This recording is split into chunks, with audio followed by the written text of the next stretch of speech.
mà lại chil hành phâu lần cần cho mà cần bị dâu bị pu cho chil về anh mấy xem đàn sáng khăn chặt cuối sống ngắm mà lắm khang lại sống ngắm nữa mà chân nọ té lâu mà lại tar té lâu mà cần mang ta lâu thì mai mà lắm trong khát chuan hàng bị dâu mấy tật cần tia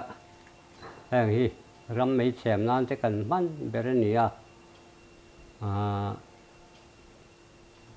mấy bu mà hay hi mấy bu nia hay hi mấy tật lúng nia hay hi mấy tật riêng kỳ man tia chuan hàng hiện thì hiện mấy cái hàng tật ta mấy tật lúc ngã khá na bu cái mệt beta chuan hết ta cái hàng tật trẻ cả khá nên mấy bu khá cáp ta trẻ khăn cho nên là mua ta chứ mình mấy bún mua chuan phơi cần tia hay hip phơi anh nia hay hi mấy bu anh nia hay hi mấy tật luôn anh nia hay hi mấy tật riêng kỳ man tia hết chỉ riêng cần tật thì na tiền trẻ cả khó khăn hay hi cáp cài ta hay hi hết chỉ riêng tại những cần ta chọn cần xem ở ta nè chắc hẳn là mấy cần xem ta nè chú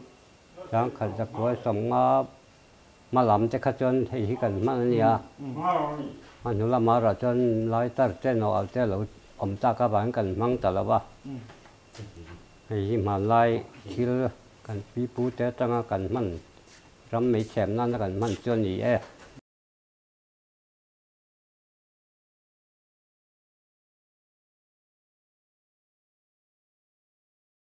hi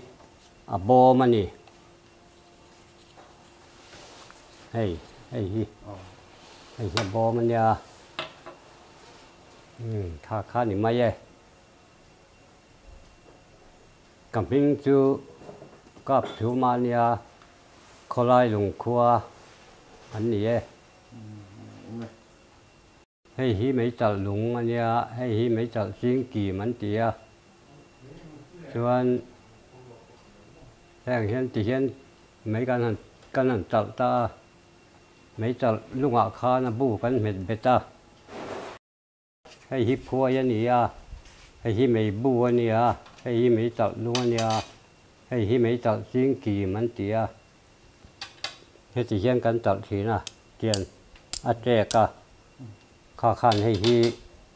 cáp cài ta hay hi hết thì hiện tại những cần ta chọn cần xem ở ta nè chắc hẳn là mấy cần xem ta nè chú sáng khẩn giặc cuối sống mà làm cho khách chân thì cần mang gì à thì mà lại khi cần bị bút té tăng cần mang rắm mấy xem nó cần mang chân gì ấy thì bò mà nè hi bom hi cái ba xiêm anh ấy bữa đầu trái xiêm anh ấy anh ấy luôn cái này in làm mấy cái chuyện tụi hiện này